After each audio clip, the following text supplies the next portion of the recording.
Good morning. It is the last day of March and I am still at Roosevelt Dam area. Today I'm starting out on the cemetery trail and who knows where I'll end up from there. But the camp host said I really had to do this trail. Yesterday was a day off and I did some uploading of my videos at the library in Globe. And it was really stormy and rainy, so it was a perfect day to do that. And God gave me a beautiful rainbow in the morning. And then this morning I found such interesting birds at the camp, including this silly turkey vulture that was sunning himself right on a sign.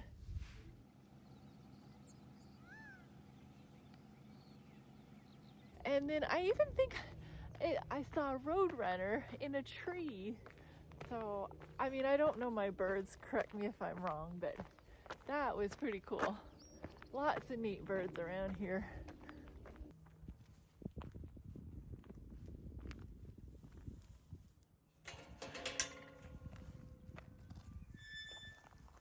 Buried here are individuals who once lived in and around the historic town of Roosevelt, which was located along the shores and hillsides overlooking Roosevelt Dam, northwest of this point. Between 1903 and 1911, the population of this area grew to 2,000 residents, many of whom were from diverse ethnic backgrounds and cultures and who practiced a variety of trades. The construction of the dam was an extremely hazardous undertaking, and while the town offered many conveniences and services, life and work was still rugged and dangerous. As many as 75 people, some of whom died during construction accidents, are buried here. Graves are marked by piles of local stone, wood crosses, and carved monuments. These markers endure as reminders of the contributions and sacrifices of the people of Roosevelt. Now I'm doing 121, which is called the Thompson Trail, if that means anything to you. So these flowers I learned are a clover, a desert clover. So pretty. It took the Israelites about half a year to construct the sanctuary in the desert after their exodus of Egypt. When it was completed, Moses examined all the work of the builders, comparing it to the pattern that was shown him on the mount and the directions he received from God. The Bible says, "As the Lord commanded, even so had they done it." And Moses blessed them. Then the pillar of cloud floated over the sanctuary and descending enveloped it. And the glory of the Lord filled the tabernacle. With deep emotion, the people saw that the work of their hands had been accepted. And what huge solemn gratitude they felt that God had condescended to abide with them. See, there's just a lot of little trails connecting. Now I'm on 341.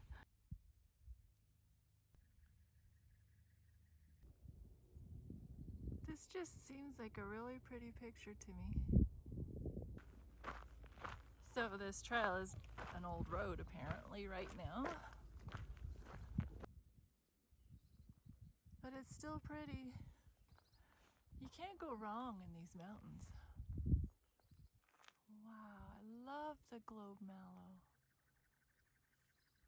In earliest times, every man was the priest in his own household. In the days of Abraham, the priesthood was regarded as the birthright of the eldest son. But now, instead of the firstborn, the Lord set aside the tribe of Levi for the service in the sanctuary. The priesthood, however, was restricted to the family of Aaron. He and his sons alone were permitted to minister before the Lord. Well, that's kind of a pretty view. In accordance with their office, a special dress was appointed for the priests. The robe of the common priest was of white linen and woven in one piece. I do believe that's scarlet Gilead. It extended nearly to his feet and was confined about the waist by a white linen girdle embroidered in blue, purple, and red, and a linen turban completed his outer costume. Now, those cottonwood trees are leafed out. That is so pretty. Gorgeous. So, what is this area? Looks like a horse corral thing.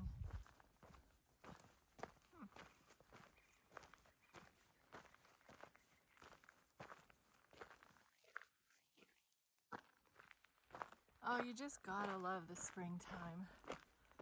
New growth, wildflowers, birds abundant, water flowing.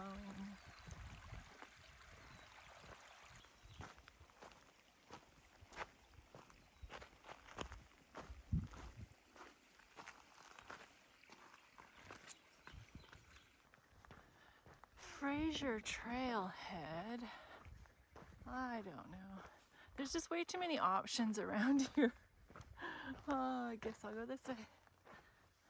Moses at the burning bush was directed to put off his sandals, for the ground that he was standing on was holy. Well, regardless where it is, it's beautiful.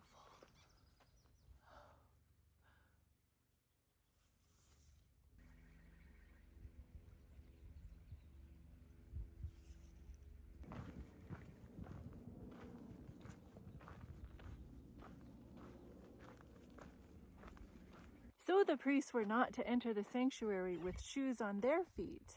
Particles of dust cleaving to their shoes would desecrate the holy place. Not only that, they were to wash their hands and feet before ministering in the sanctuary or at the altar of burnt offering.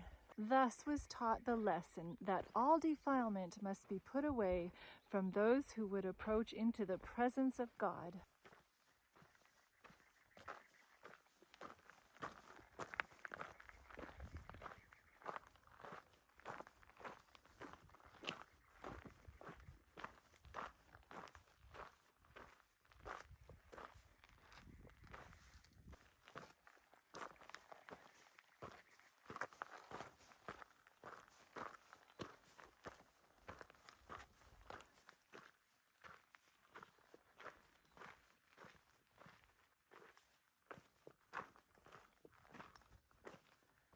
This definitely is a beautiful part of the section of the trail.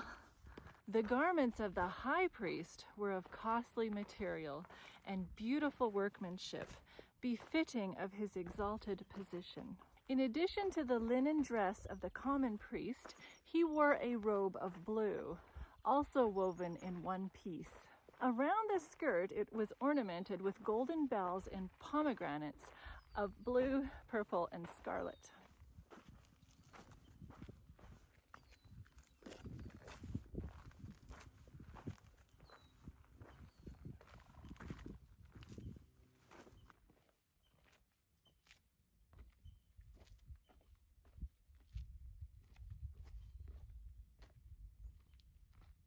Outside of this was the ephod, a shorter garment of gold, blue, purple, scarlet, and white, and was confined by a girdle of the same beautiful colors.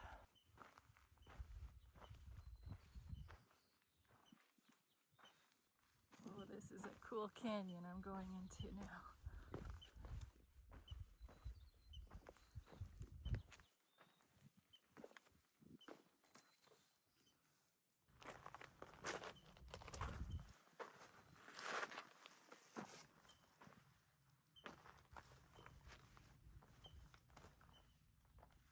The ephod was sleeveless, and on its gold-embroidered shoulder pieces were set 2 onyx stones, bearing the names of the 12 tribes of Israel.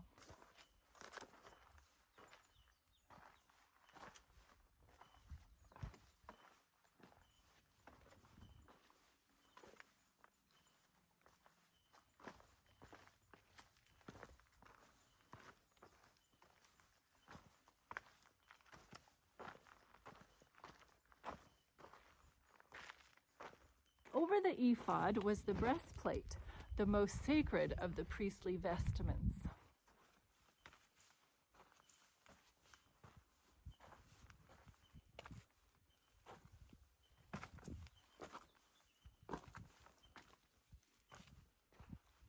It was the same material as the ephod, but was in the form of a square and suspended from the shoulders by a cord of blue from golden rings.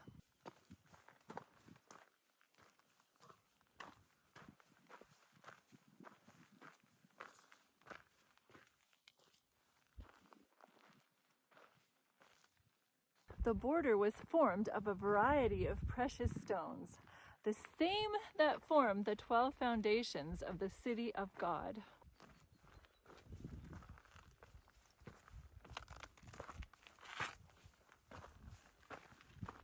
Within the border were 12 stones set in gold, arranged in rows of 4, and they also were engraved with the names of the tribes.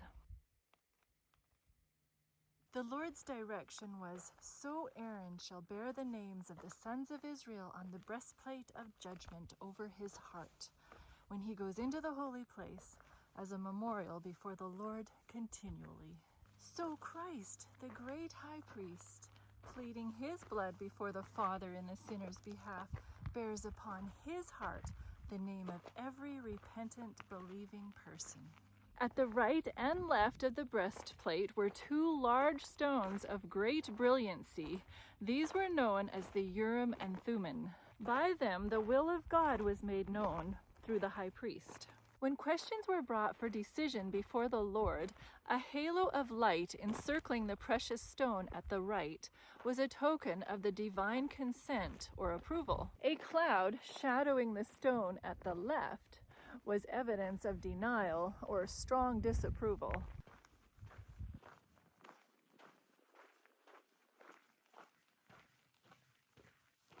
The turban of the high priest was also of white linen with a lace of blue and a gold plate bearing the inscription, "Holiness to Jehovah." I gotta go through a gate here.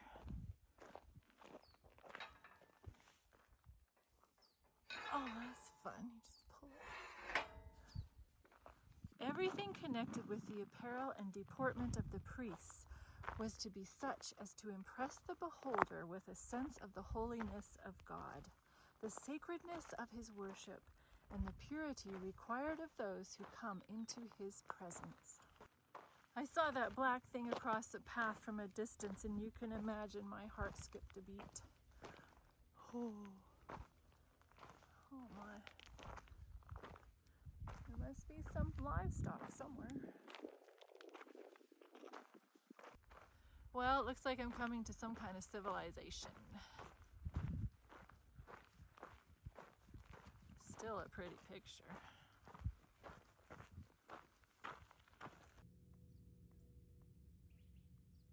Do we come before the Lord with the sacredness that he deserves? He wants to be our friend, but I feel he deserves our awe and holy worship as well. I'm just going merrily along my way, and then I see this guy, or gal. I think it's a gal. Hey, number 215.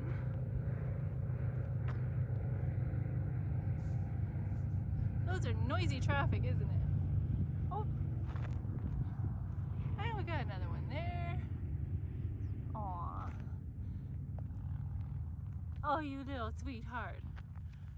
Yes, you're such a sweetheart. I actually grew up with cows, so I'm not scared of them. I like cows. All kinds of cows. Hi, cows. I'm your friend. Hey, you're odd. You're supposed to be black. Don't mind me. I'm just passing through. Oh, that was gross. Snorted through his nostrils, stuff came out. Well, I see I'm going to be walking on the road pretty soon.